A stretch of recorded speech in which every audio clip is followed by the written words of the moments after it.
Good afternoon, everybody, and a happy new year. How are you today? And welcome to the latest edition of Drew Mania Live. So great to have you with us for this Monday, the 6th day of January, the year 2020. And of course, this is yours truly, Andrew L. Perry.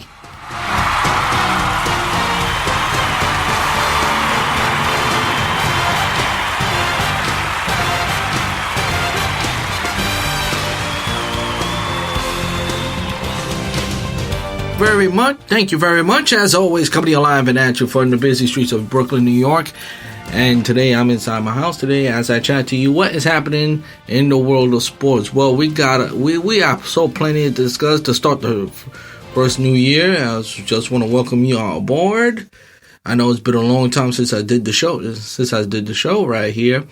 I mean, and it's been a long time because I'm gonna be honest, I didn't really have time to do the show, so I apologize for not doing the show. There's so much things so much things out there that I would love to discuss, love to talk about this year, and because of my schedule. So this is my first time doing a show in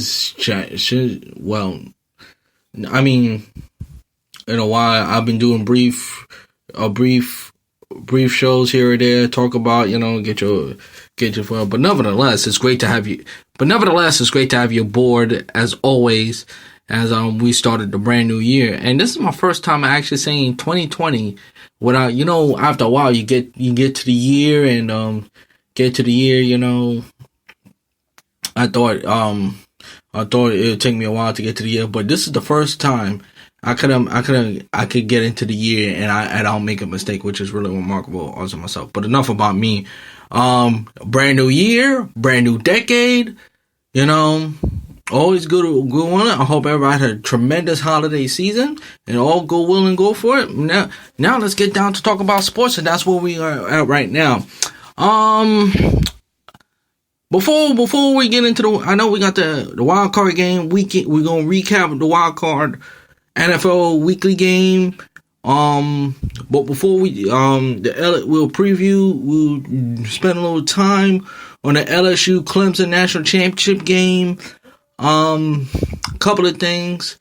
But first things first, let's start off. Let's go back even further to weeks as far as the Dallas Cowboys. Let's start off with the Dallas Cowboys missing the playoffs once again, and as reported today that they're gonna hire Matt McCarthy as the Dallas Cowboys next head coach. And I think if you're Jerry Jones, I think as far as I'm concerned, he's finally wake up and smell the roses, wake up and smell the coffee, and stop and listen. This was a no-brainer. We could say whatever we want to Tupac. This is a move that Jerry Jones had to make, because you cannot bring you couldn't bring Jason Garrett back at any circumstances after how the Cowboys started their season. They started off pretty good, and let's be honest, there is absolutely positively no excuse. The type of talent the Cowboys are, and let's not get it twisted. The Cowboys are a talented team. They should win the division like pretty much every single year. They're way more talented than the Philadelphia Eagles. They're way more talented than the Washington Redskins, and they're way more talented than the New York Giants. So how are they sitting in the regular season once the season is over? It's really remarkable. And let's start. If the Cowboys would have took care of business the way as they supposed to, they would have been in the playoffs right now. But instead, they're sitting at home wondering if, and they're looking for a head coach. Jason Garrett should have been fired long time ago. Okay. He took over for Wade Phillips, and he did, for the most part, he made the Cowboys irrelevancy, if you want to give him credit for that. But other than that, other than that, the best year they had was the year they get the first round, the second round. The year the Packers, with the catch with the Packers and the shootout between Dak Prescott and Aaron Rodgers. I don't remember the year on top of my head, and I know it's not too long ago, like 2015 or 2016, something like that. 2015, 2016, something like that, right around there. But nevertheless, that was their best year. But after that, the Cowboys, when it matters most, they don't show up. They don't show up. And as far as I'm concerned, this is the move they had. This move was a no-brainer to me. This move they had to make. You could not, and in any circumstances, bring Jason Garrett back after he blew that division for the second year in a row. And from 2013 to 2015, the Cowboys has played in every division. Week 17 will be the final game to decide the division, and they lost all three to the Giants, the Eagles twice, the Redskins. They lost to all NFC East teams, all of them. And now Mike McCarthy, who is a Super Bowl winning coach, and for God's sakes, for the first time since you bought the Cowboys, Jerry Jones, back off. Let Mike McCarthy be the guy. Let Mike McCarthy be the head coach and see how far it goes. And you know what? Whether you like it or not, to be a successful head coach in the National Football League, you got to have authority. You have to have authority. No question about it. The head coach is the master and the ringleader. In other words, they are the bosses in the locker room. So whatever they say goes. And that's who you need to have success in the locker room. They respect the head coach. Everything the head coach says goes. That's all there is to it. That's the only way you're going to have success in the NFL. You got to have a strong head coach, and you got to have a good quarterback. Which brings me to another Texas team between the Texans and the Buffalo Bills this past Saturday. I didn't watch the whole game, but as far as I'm concerned, the Buffalo Bills deserve to lose this game. As far as I'm concerned, I don't care how big the lead is. I know it was 16-0. When you have a lead like this, chances are you got to put this away.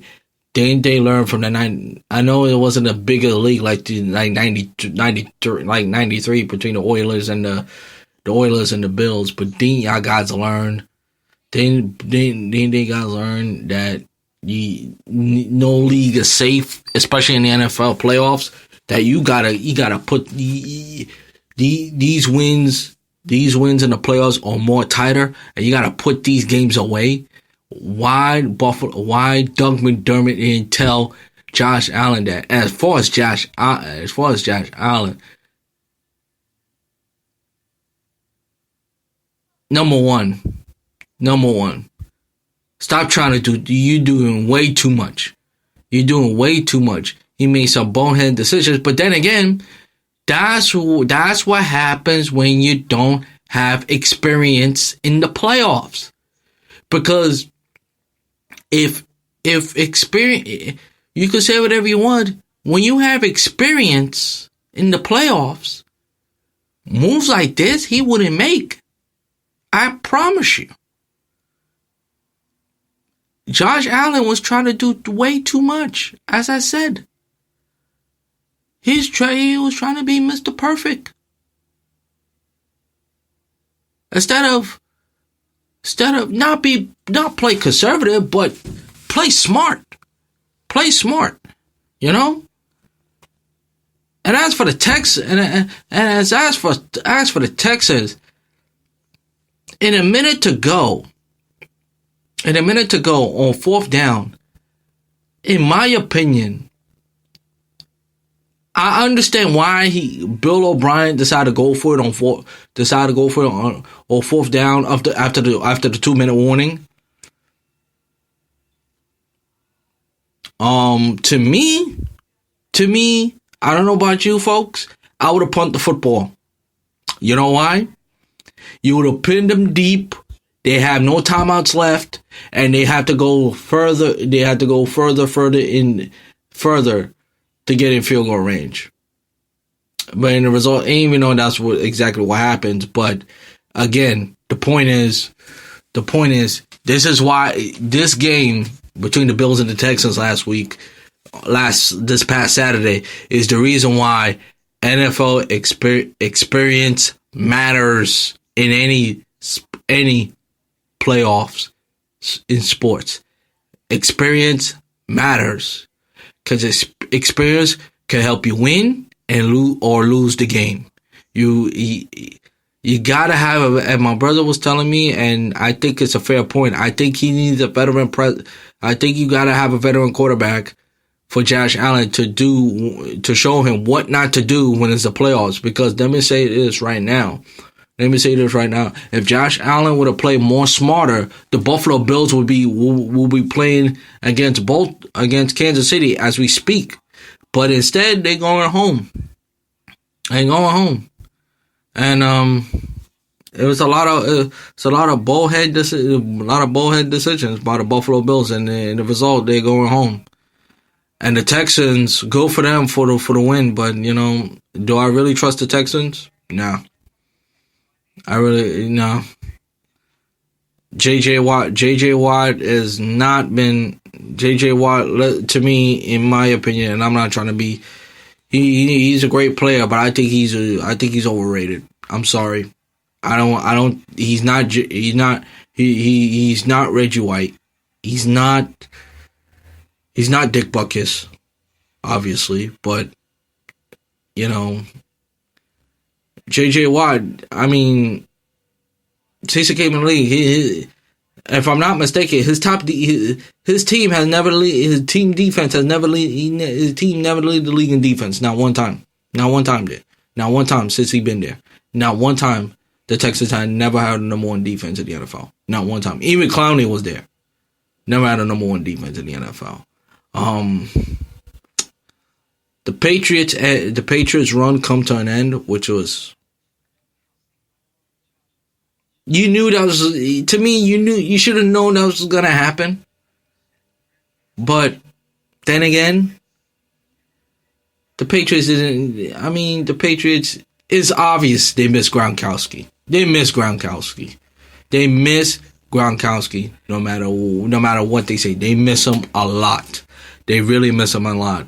And the result, it showed last year, and what happened to the Patriots defense that was so dominant leading to the Super Bowl, leading to overtime. They needed that defense against Tennessee because Tennessee ran the football all over them. Derrick Henry had his way with the Patriots. Over 200 yards. So, but then again, the Patriots don't have, I don't know if like I said, the Patriots season, the Patriots dynasty, as far as I'm concerned, has come to an end. It has come to an end, and let's not forget, this is the first win that the Tennessee Titans have won in the playoffs over the Patriots, because the few times the Tennessee has gone to New England, it hasn't been pretty for a Tennessee standpoint. So kudos to the Titans. Kudos to the Titans for getting a win, and now they're going to face Baltimore as the Texans going to face Kansas City. Now, as far as the Vikings,